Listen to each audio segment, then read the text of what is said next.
Hello, folks. Welcome once again to the Hungry Bleak Show presents Comics Culture News. I am Antonio Palmares, aka the Hungry Bleak, and this gentleman sitting here with me, writer, creator, Star Trek enthusiast, space opera aficionado, purveyor of novels. I don't know how many different titles that I can give you, man. Seriously, this is Robert Jeffries, y'all. Hey, what's going on, y'all? All right, so we're going to break from our normal pattern, kind of, sort of, a little bit, and we're going to have a really incredible guest coming on because there's going to be a documentary, which is it's beautiful because it's celebrating obviously Black geek culture, but Black comics and being a collector, which is kind of a little unsung thing. You don't really hear about it too much with Black geek culture, but with all the things that we have going on right now with comics, and you get figurines from comics and the indie publishers and all the incredible creatives that are out there pushing out immense work, why wouldn't you have that? That makes total sense. That's scratching an itch I never knew I had. I don't know if that even is possible. It's really, that's a bad analogy of summertime mosquitoes. I shouldn't even have said that. I don't even know why. I apologize, folks. Anyway, folks, welcome our extra special guest for today. This this is Big Phil. What's going on, sir? Yes, sir. We are here. Yes. How are you doing this day, sir? Oh man, this is a blessed day for me, man. I'm having a great day. Got some great news that I'm sharing a little bit with the world, man. But it's a beautiful day, and we're here. Hey, and I'm here with you guys, so this makes it even better. How about that? This is up. I appreciate that. Thank you very much. Robert, you want to start us out? Yeah. So, we invited you on to speak about the Collections in Black documentary. I think once we saw the trailer for it, we got excited. We got very, very excited, very hyped. And it looks like a beautiful piece of work. The thing that stood out to us is that we know of, or we may know personally, like a lot of the people that were featured in the trailers as fellow creators, in my case, and then as like writers and fans, and for Antonio. One of the big things that I wanted to ask was, what brought you to want to create the documentary or Collections in Black? I mean, there's not one thing, and a lot of people ask me this question, and a lot of times I give different answers, but I think it's just the fact that it needed to be done. And like I've said before, if not by me, then who?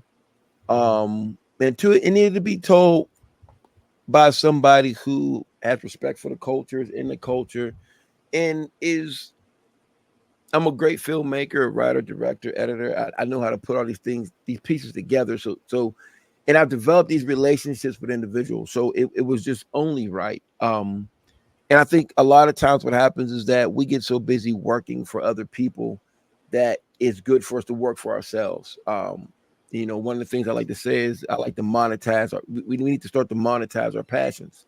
And, this is part of it. And then also, part of this is also there's been different missed opportunities based upon working with collectives and things of that nature. So this way I kind of was laser focused on this is what I'm going to do. And I don't have to answer to anybody. I don't have to check with this person to see if this is okay, or I don't have to check with this person on their schedule or what's going on. Like, this is me. I'm out there, pretty much trying to make this happen on my own.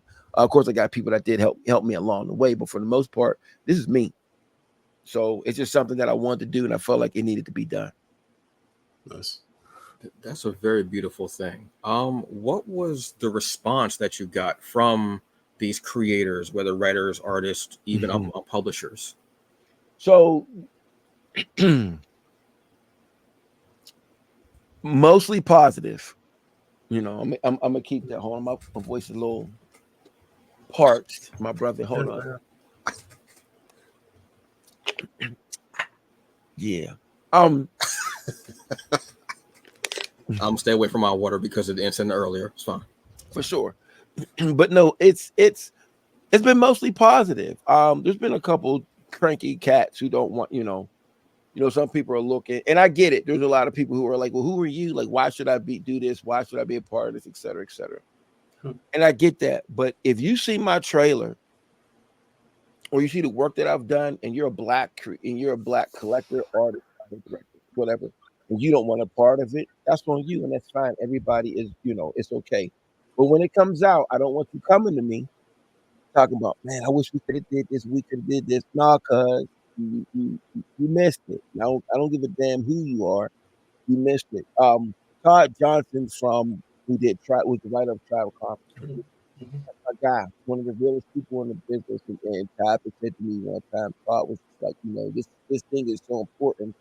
And he says people aren't going to realize how big or how important this is until after the fact.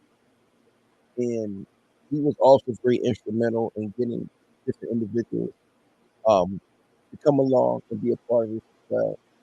So it's just I had one particular one legend who just was so not interested in you know just being a part of this in any way, even talking about a contention, talking to him and try just talking him up. I feel like Hmm. I hate to say using the term give people their flowers, but I believe he's somebody who is very important to the culture. And for me, I don't want nothing from you. I'm just like, it's important to, that you should want to tell, you want to tell your story or a piece of it or, in part of what we're talking about. And he had no interest in it whatsoever. I mean, he tried to seem like he was interested, but when Mhm. people making the funk man are kind of just, and I'm like, cool, I ain't begging nobody to do nothing. Yeah. But it's been mostly positive. Some of the biggest names jump in like that without any question. Oh, I can't wait to be on this. So mostly positive, 98% positive. All right, that's great. So, see, one of the things that I like, with looking at the trailer and reading about the background of this is that there's this focus on mainstream, but there's a huge focus on Black indie comics. And as a fan of the stuff, we eat up documentaries about the comic book industry. All right. Um, First of all, thank you for focusing on Black indie comics specifically, You're welcome. Because as far as I know, I think like the biggest one that's probably out there is like about Milestone. Right. Um, but the once again, these are peers that I'm seeing that you're talking to, and I love that about it. Can you talk a little bit about you know working specifically within the Black indie comic space and you know what is there that draws you to to the material, to the creators, and to the fans, because you can interview a lot of like Deadpool cosplayers or Harley Quinn or just the mainstream and creators from that space. But I just wanted to kind of get your thoughts on the Black indie comic space.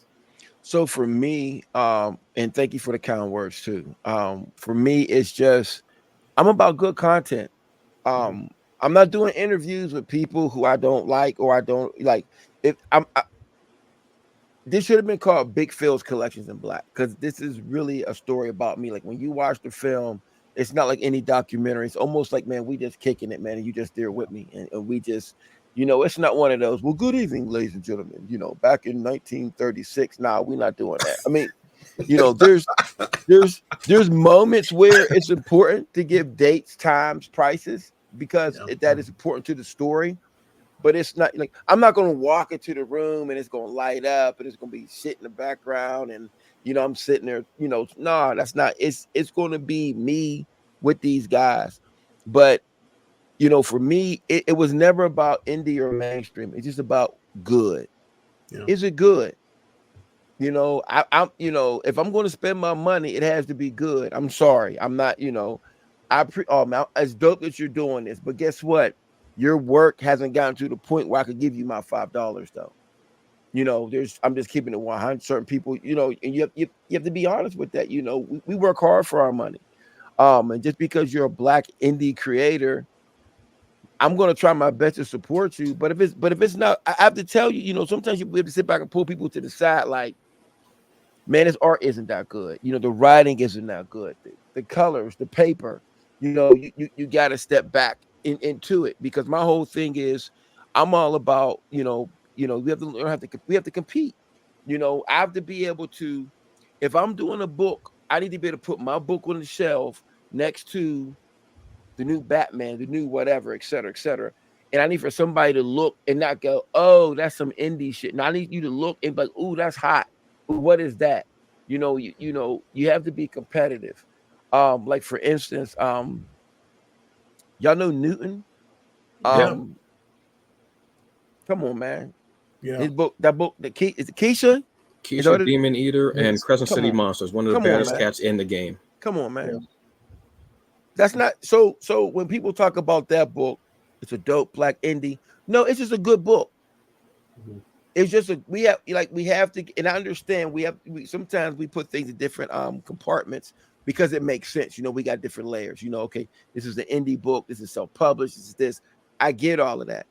But at the end of the day, when I open up a book and I sit down and read it, can it compete with what's on the shelves? Because everything from the majors isn't good either. So I hope that answered your question. It probably didn't, but that's what we got. I mean, Cause we all over the place. You answered the question, but I'm always appreciative of any answer. It's just like I gotta put a little extra seasoning on it because sometimes yeah. I could just say yes or no, but sometimes I gotta give you some context. You know what I'm saying? Some context. I appreciate it. No, it's definitely true. And what you're saying is true. Yeah, that you have to like it to put the money down. You have to like For it. sure. If I put my money down and I actually say the comic's name and the creative team, it's because I like it. I don't talk about comics that I don't like. I don't want to waste my energy for that way. For sure. So I totally understand, and I appreciate that bluntness and that honesty for it. For real. And everything isn't for everybody too. Just because I don't like it doesn't necessarily mean that you're not gonna find it good. Yeah. But I do have good taste. So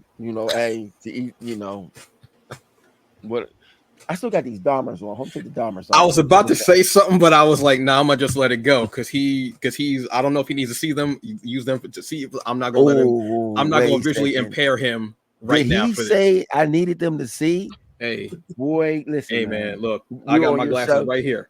I ain't mad at you. Okay. I ain't mad at you. I ain't blind, man. Them was cosmetic glasses. All right, they for cosmetic reasons. That's why I say that. I was like, I don't know what the visual situation is, but I'm gonna let the brother live because the glasses are nice. I understand for sure, but not the similarity. For context, though, when we were backstage doing this, and I made a joke about the Dahmer, so I know people probably watching like, what the hell are they talking about? But go ahead, but I digress. Oh my god, I love that. That was the best. That was the best laugh of the whole day. For sure. So, you being a collector, yes, sir, and this kind of being like your, let's say, origin story. Okay. For lack of a better term, what is something that's in your collection that really hits your heart? Like, I'm always curious about seeing what creatives and people who are documenting things, what have you, what actually spread on. So what's one of the items that makes you go, damn, yeah, that's like a comfort read maybe, or just as a priceless one for you? There's a couple of things. So for me, the one piece of there's an issue of Jungle Action, and I'm going to say the number wrong, so I apologize if I say the number wrong. So there's a particular issue of Jungle Action where on the first, shout out to Billy Graham, rest in peace, one of my favorite artists of all time. I look at him as being the GOAT of comics. He's one of the GOATs. But there's an issue where in the very first page, T'Challa is like drinking some water, and there's a dude behind him with like a bow and arrow, and he has like all these thorns sticking out of him. And that particular page is like one of the most important page. Like that page kind of like sums up my childhood, right? That's the page that my dad used to read comics. He used to read Black Panther, Spider-Man, Two Gun Kid, all that type of stuff. And when he would go to work, me and my brothers would go and sneak inside of his comic box. And I would always go to that Jungle Action book, and I would always turn to it, and I would just stare at it, not for hours because we were scared. We had to hurry up and put it back because we would try and get whooped. My dad, we old school, man, listen. And that's like my holy grail of pages. Like that's a page that when I eventually end up with that particular original artwork, I'll never sell it. Like it'll be like a family heirloom. I know somebody who has that page right now. So, we'll see what happens with that.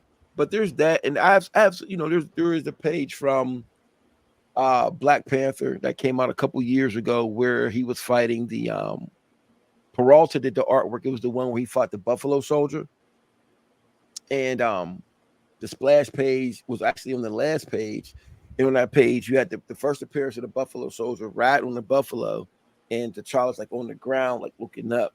As soon as I seen that, I had to buy that page because it reminded me of my childhood. Because my dad like westerns, got the Buffalo Soldier, we got T'Challa in there, and so I called Peralta up, and I own that page. I own that piece of artwork. So I bought that original page as well.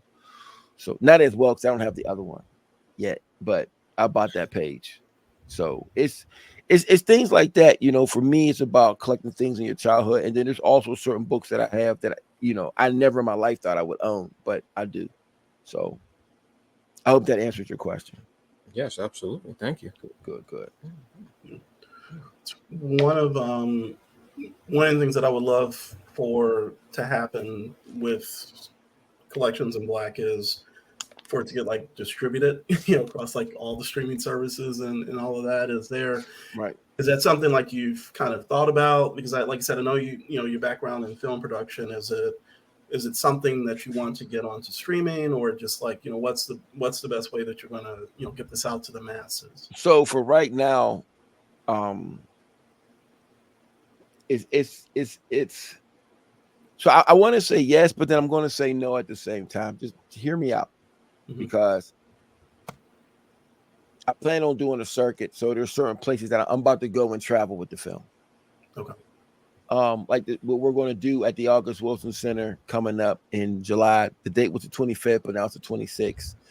Is, I'm going to show like a screener version of the film, and then I'm going to come with a director's version of the film as well. And, there's a couple of cons that's hit me up about me coming and doing some things with them. You know what I mean? And showing the film and things of that nature. And I got a big piece coming up in January that's going to be crazy. And I'll be down there curating some things. So I'm going to keep y'all in the loop with that. That's going to be an amazing situation. So it's opened up so many doors for me to be involved in. And it was just, when people see the quality of it, they're just, people are, blown away. And that's not me talking crazy. But I sit back and I look at some of these other documentaries and pieces and how much money's behind it. I'm just like, I could do that. Shit, I could do better than that. You know what I mean? So, but if Disney calls me and says, hey, we want to give you 2 seasons and we're going to give you X amount of dollars. Yeah. If you see me walking down the street with 2 baby koalas, I struck the deal, baby. I'm not, you know what I'm saying? So, I mean, but I'll be honest, right now, I do have enough footage to do at least a season and a half, if not 2 seasons of a TV show right now. That's what's up. Okay.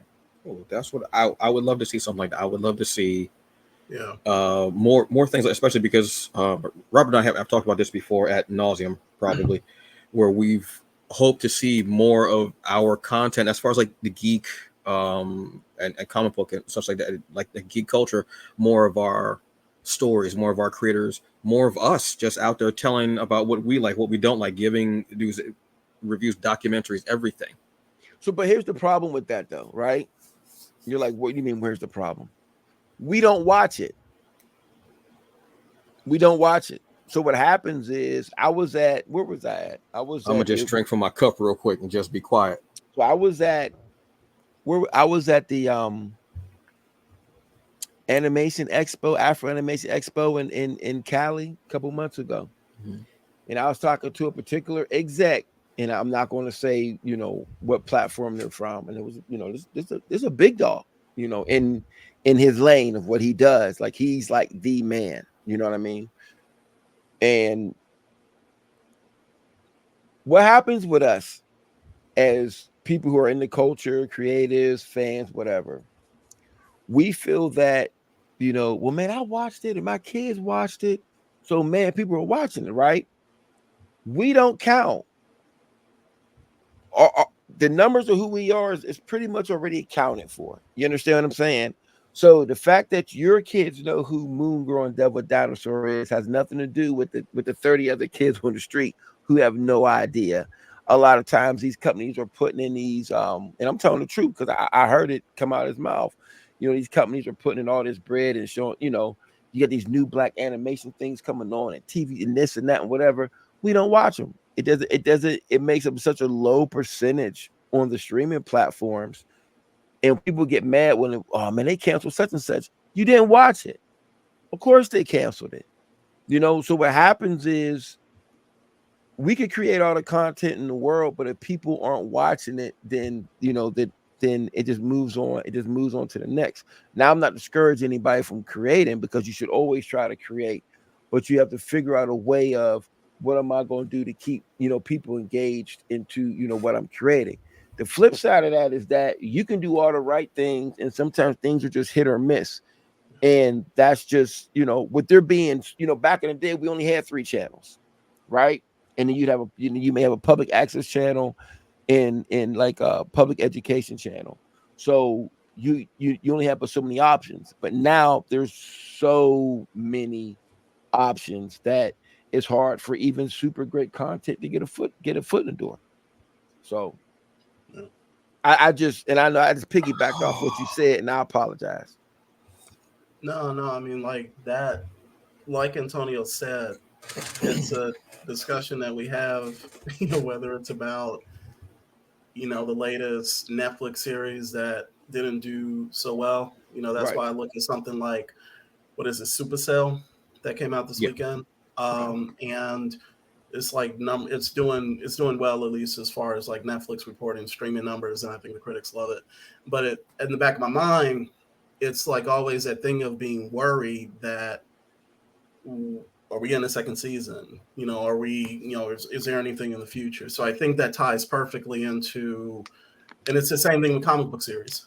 Same thing with comic book series, same thing with, whatever media thing that we're all kind of taken in. So that's a perfect part of that discussion. It's just, I always feel that with films like yours and everything else, like I want these streaming mediums to be like a platform where it can grow. But like you said, if people aren't watching it, there's a good chance that y'all won't get on there. But that's my hope, for y'all, that you get to the largest. And I think you're doing a really, like, you're going out to the conventions, you're going out to the festivals and just working it, because honestly, you have no choice. You just had to get the stuff out there. Yeah, that's I'm hoping like something like this, because we don't have something like this. You know what I mean? So it's new territory, but it's also you putting it out there that there's a lot of comic book creators and comics such out there. Whichever publisher you're looking at, there's so many different creators out there. Yes, there's a lot of stuff and by showing the collectibles and everything, you're also showing the actual creators and the companies, and saying, hey, this one is dope. This is what this is what this is. And having those indie, like Robert was saying, having those indie creators out there, showing them off, saying, maybe you in Sheboygan don't know who this person is, but you're black. You might be like one of 5 black people in Sheboygan. I don't know how many black people are even in Sheboygan, but you're seeing Newton and you're like, oh, you know what? That's dope. I like horror. I like, what have you. So your documentary is doing 2 jobs. It's being like the first, doing something new, but it's also showcasing more of our creators. So it's doing double work. And it's a beautiful thing, the fact that you even did it, but then the fact that you were like, hey, would y'all like to be on this? This is great. This is me talking about it, but I'm also showcasing you. And it's needed. It's so needed. Whatever we can do to have our faces out there, have our voices out there. I mean, it sounds silly, but FUBU, for us, by us. I mean, Right. I mean, that's what it is. It's all about, and you are right about not watching. Sometimes we take it for granted. We're like, oh, it'll be there next week, and it might not be there. Right. Like you were saying, you have to give people their flowers while they're here. So if that translates to the new currency, which is likes, shares, or what have you, and people see that, that's how it gets out there. But yes, there is a lot of content that we're drowning in content. We're drowning in these offerings of whether it's a streaming service or whether it's a podcast or YouTube show, what have you. We're drowning in it.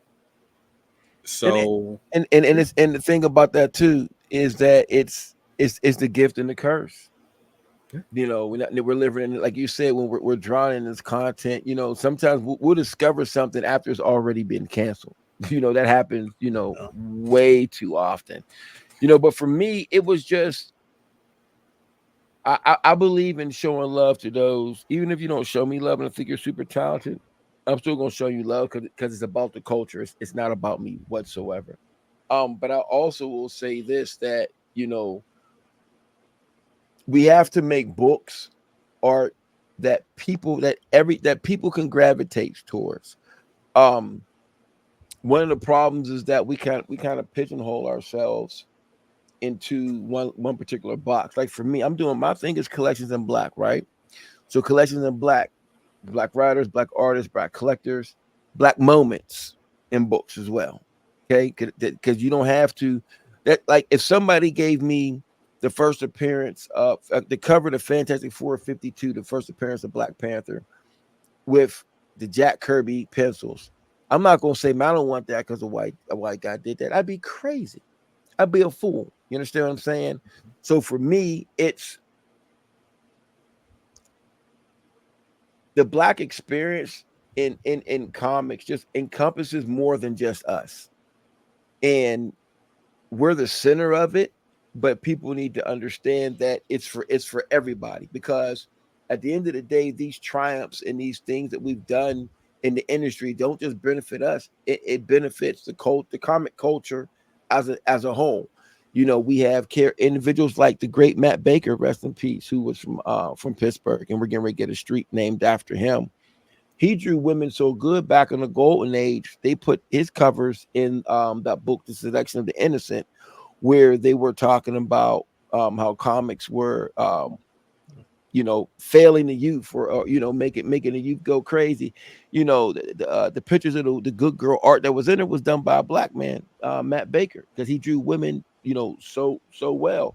If you go to and you look at how original art is selling, white collectors aren't looking at Matt Baker art and saying, I'm not buying that book, a brother did it. Meanwhile, they're shelling out crazy money for these particular books. So for me, my thing, I'm about inclusion without exclusion at the end of the day. Because I believe that, I want everybody to see my film. Like even when you come to my exhibit, I said, somebody said, well, with the exhibit, is it just for this, that? I said, no, first of all, my exhibit is for the hardcore collector, the novice, black fans, white fans, anybody that wants to come and see. Because when you walk in that door, you're going to get something that pertains to you. If you're the super hardcore fan, comic book scholar, you're going to look and you're going to go, oh, that's crazy. He has this in there. He has this in there. That's crazy.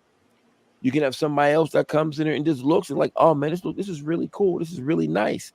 But whatever it is you want to get out of the exhibit, and I'll be honest, out of the film, you'll get out of it. And I think it's different because I put a personal approach in it, if that makes any sense. No, I that know definitely. I know I went on my TED talk, but I just try to keep it 100, man, because No, that's you're just totally who I right, am. and it is. I mean, the point of it is comics are for everyone. But we do have a habit of focusing on us because we haven't seen us the whole time the comics have been around. And I say that's also because y'all don't read comics. Uh-oh. We've been in there. Don't let me reach in my box. I'll go into the golden age where we've been in there. Right now I have one of the, I just got, I haven't showed this yet. I haven't posted this yet. I might give y'all a sneak peek. I may give y'all an exclusive, but I have to put the black gloves on. Um, I do about I have a lot of original art, and I got some killer pieces. You know what I mean? Hmm. Um, one of the first times a black man was on the cover positively was back in 1941, and it was Joe Louis. And I'll send you the images. I'm trying to save some of that for the exhibit. But it's just we've been sprinkled throughout these books, and a lot of times, we don't see them because we haven't gone to get them. Now, are we in there as prominent as the Captain Americas and the Spider-Mans? Of course not. Nope, nobody is saying that. You know what I mean? Nobody is saying that.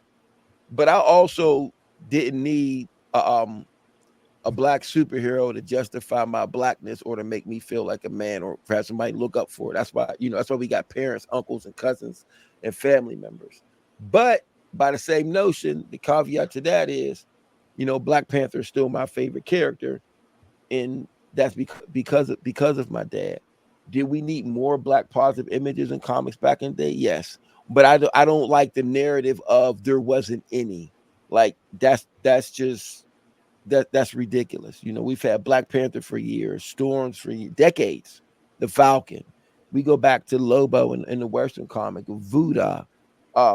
We could go, on and on. If you want to find black folks in comics, you can find them. If you don't want to find them, you can skip over them as well. Do we need more? We always need more. But as a comic collector, I just think that a lot of people like to say, "Oh man, I didn't know about this." No, because you didn't care to look. Fat Albert ran for how long on mainstream television? That's as black as it get. It's just real. We had Super Stretch and Micro Woman in the cartoons.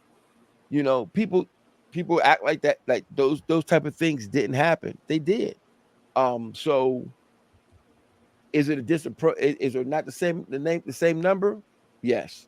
But to say that it doesn't exist, I that's just something that I won't accept. Can we have more? Of course. Do we need more? Yes. Should there have been more back in the day? Yes.